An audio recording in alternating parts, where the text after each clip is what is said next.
क्या मंदिर में भगवान होते हैं? हम जब मंदिर जाते हैं तो क्या जो मूर्ति हम देखते हैं तो उसमें भगवान होते हैं या सिर्फ मूर्ति होती है?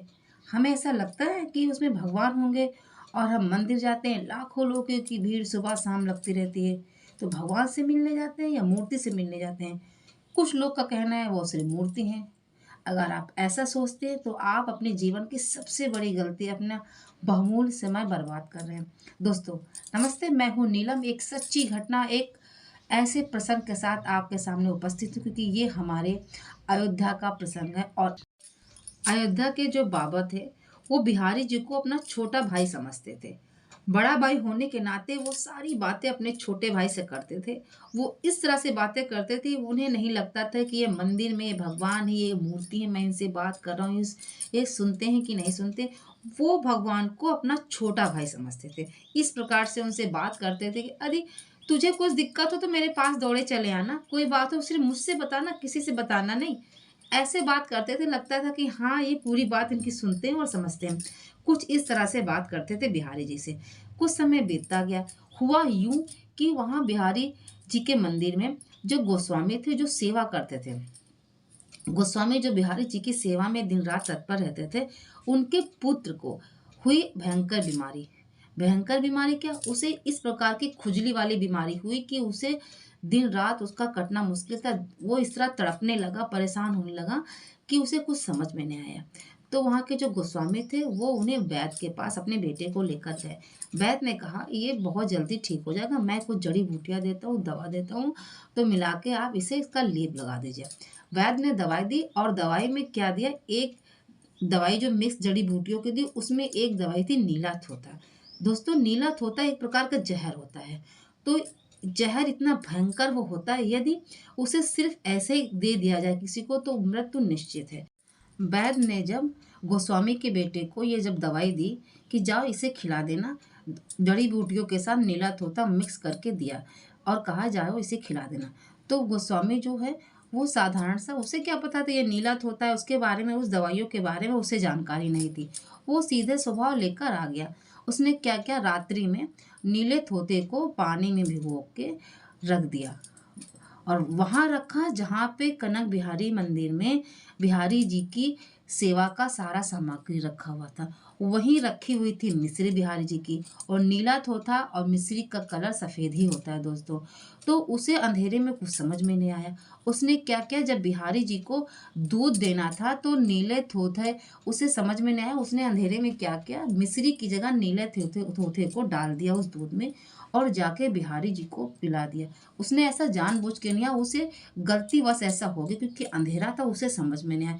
मिस्री का और नीले तोते का रंग कुछ एक जैसा ही था तो उसे कुछ समझ में नहीं आया। अंधेरे में जाके उसने दूध डाल दिया, उसने ध्यान भी नहीं दिया और दूध में डाल के बिहारी जी को दे दिया, वहां रख दिया। हुआ यूं कि दूर रख के तो वो गोस्वामी चले गए। जाने के बाद बिहारी जी के साथ ऐसा हुआ कि उनका शरीर काला था, पूरा सफेद था, पूरा शरीर काला पड़ गया, पूरा काला। उन्हें अजीब सी बहुत सी तकलीफ उनको शरीर में होने लगी, वो तड़पने लगे। और सपने में जाके उन्होंने वही बाबा को सपने में कहा, जल्दी मुझे बचाओ, मुझे बहुत तकलीफ हो रही, मुझे बहुत जलन हो रही, मुझे बचाओ। बाबा क्या किए, अचानक उठ के बैठ गए और तेज से चिल्लाने, चलो जल्दी चलो, पानी लो, दूध लो, छाछ लो और दही लो, घी लो, मलाई लो, जल्दी बिहारी जी के मंदिर में चलो, उनको बहुत तकलीफ है, बहुत जलन हो रही है। वो इस तरह से बाबा परेशान होने लगे और भागते भागते सब लोग परेशान। ये रात ही रात को उनको बाबा को क्या हो गया, सब परेशान। अचानक वो इस तरह से हड़बड़ाए से और तेज तेज से चीखने लगे, जल्दी जल्दी चलो, जल्दी चलो, बिहारी जी को बहुत तकलीफ है, ये रहा सारा सामग्री, दूध लो, छाछ लो, ये लो, उनको बहुत जलन हो रही, जल्दी चलो, जल्दी चलो। वह धीरे भागते हुए बस गए मंदिर के पास। गोस्वामी सो रहे थे। जब अचानक गेट खड़बड़ाया, गोस्वामी बिल्कुल डर गए कि मतलब ये क्या हो गया, अचानक से ये सब लोग यहाँ की भीड़ इकट्ठा हो गई। कहा कि जल्दी से खोलो, बिहारी जी को बहुत तकलीफ हो रही है, उनको बहुत जलन हो रही है, बहुत दिक्कत हो रही है, बहुत दिक्कत हो रही है, मुझे जहर पिला दिया किसी ने, ऐसे मतलब बताने लगे कि बिहारी जी ने कहा मुझे जहर पिला दिया। जहर किसने, तुमने क्या पिला दिया? गोस्वामी जी से बाबा कहने लगे तुमने क्या पिला दिया बिहारी जी को? वो तेज से चिल्ला रहे और बता रहे मुझे बहुत जलन हो रही, जल्दी चलो बिहारी जी के पास चलो। तो उन्होंने कहा देखें, जब वहां पास में गए देखा नीला थोथा वो रखा हुआ जो वैद्य जी ने दवाई दी थी, और और मिश्री मिश्री रखी हुई है और दवाई नीला थोथा बिहार जो वैद्य ने दिया था उठा के उसमें डाल दिया। उनको समझ में आ गया भाई, तुरंत बिहारी जी के मंदिर में गए, वहां देखा पूरा शरीर उनका सफेद पड़ा हुआ है। अब उन्होंने कहा ये तो मुझसे बहुत घनिष्ठ पाप हो गया, अब मैं क्या करूँ, ये तो मुझसे गलती हो गई, मैंने जानबूझ के नहीं किया, अब मैं क्या करूँ। बस सबने उनके शरीर को अच्छे से दूध दही घी मक्खन जो मिला पानी से सबसे धुलना शुरू किया। लाख कोशिश करने के बाद भी उनके शरीर का कलर नहीं बदला, वो सफ़ेद का सफ़ेद ही रहा। तो बहुत थक गए, बहुत हार गए, तो बाबा ने कहा अब तुम ही बताओ मैं क्या करूँ, मैं बहुत परेशान हो गया हूँ, अब मुझे कुछ रास्ता दिख नहीं रहा, अब आप भगवान है, आप ईश्वर है, जगत पालनहार है, अब आप बताइए मुझे क्या करना चाहिए। तब बिहारी जी ने बताया कि जो जहर मैंने पिया है, बचा हुआ जहर, इसे 1.25 मन दूध में मिलाकर सबको बांट दो। ये दूध पीना पड़ेगा, तभी मेरा ये जहर शरीर का कम होगा। ऐसा बिहारी जी ने, हमारे कनक बिहारी जी ने कहा। तो उन्होंने कहा इसमें क्या बड़ी बात, मैं अभी पी लेता हूँ। कहा नहीं, तुम्हें नहीं पीना है, ये दूध सबको 1-1 चम्मच 1.25 किलो दूध में डाल के 1.25 मन दूध डाल के सबको प्रसाद के रूप में इसे बांट दो। जब ये बात गोस्वामी जी ने, बाबा ने जाके सबको बाहर जाके सबसे बताया कि हमारे बिहारी जी ऐसा बता रहे हैं, तो फिर क्या था, उस समय देखने लायक दृश्य था। दोस्तों बताते हैं कि उस समय का दृश्य ऐसा था, आधी रात का समय था और सब तैयार थे, पूरा गांव तैयार था, सब पीने के लिए तैयार थे। सबने कहा हम पियेंगे हम पियेंगे हम पियेंगे। तो उन्होंने कहा सबको 1-1 चम्मच पीना है। तो उस दूध को, एक गिलास जो दूध बचा हुआ था उस 1.25 मन दूध में मिला के सबको 1-1 चम्मच दिया।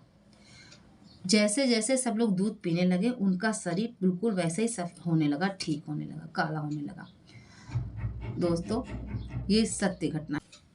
बाबा ने देखा बिहारी जी हमारे, कनक बिहारी जी हमारे ठीक हो रहे हैं, पर जब उन्होंने ध्यान से देखा कि उनके हाथ में अभी भी उनकी गदोरी में काला सा निशान बना हुआ है, तो उन्होंने कहा ये क्यों, आप तो ठीक हो गए, फिर ये क्यों। तो उन्होंने कहा कढ़ाई में जो थोड़ा सा दूध रह गया था, बस ये वही है और मैं इसे रखना चाहता हूँ, ये मेरे भक्तों की निशानी है।